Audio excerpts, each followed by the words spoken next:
რატომ ახლა მამაშაბას რო შეუვარდნენ? იმიტომ რომ გონიათ რომ ეკლესია არის რუსების მოხე ჯერ აშუაში აქვს. რატო? იმიტომ რომ ჩვენ არ ვაგინებთ რუსებს. მაგრამ მე მიშველის ახლა სოხუმეილო ვარ. თუ რუსეთის ხელისუფლების სურათს გამოვიდა, გადამხასავ და ვაგინებ. მიშველის თუ აქ რო არიან რუსები, ისინი რო ლანძღო ვაგინო. თამიბრუნებს ეს თან სასაცილოა, თან სადირალია. მოდი ბაჯიებო შევიკრიბო დავამარცხოთ სპილო.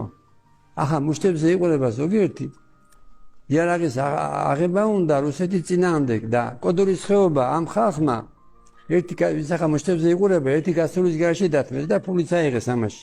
ესე ვისაც არ ესმის ჩვენი მოწმენების და გეძახიან რუსებს თქვენს ახლა ზოგი ნათესავია, ზოგი ოჯახის წევრია, ზოგი შვილია, თუმცა მშობლისგან გადის ეძახის რუსებო, ესე იგი რახან ჩვენ არ უჭერთ ხალხს ევროკავშირს იმ პირობით, რასაც გვთავაზობს.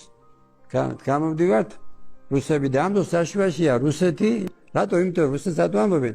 რუსეთში აკრძალულია აღლუმი, აკრძალულია ეს პროპაგანდა არასწორი ორიენტაციის და ახლა ამას აკეთებს იანვის 20 რიცხვიდან შეერთებულ შტატებში ტრამპი რა რუსები არიან, ახლა რუსები ხდებიან ესა ყველაფერი თან სასაცილოა, თან სადირალია.